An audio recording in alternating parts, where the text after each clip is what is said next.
మళ్ళా ఆ నీళ్లు తీసుకుని ఒకసారి శపించాడు అన్నమాట.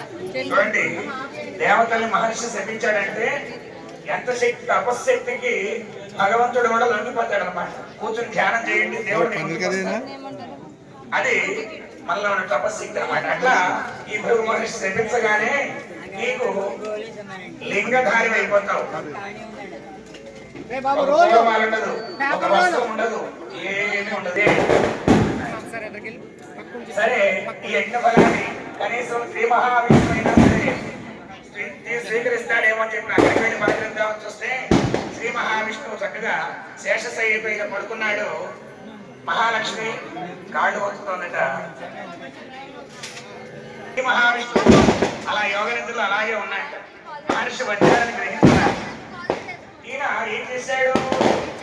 బ్రహ్మదేవుడు అలా ఉన్నాడు, పరమేశ్వరుడు అలాగే ఉన్నాడు, ఈయన కూడా ఇంద్రియంగా ఉన్నది చెప్పి అసలు ఆయన ఏం లేవలేదు.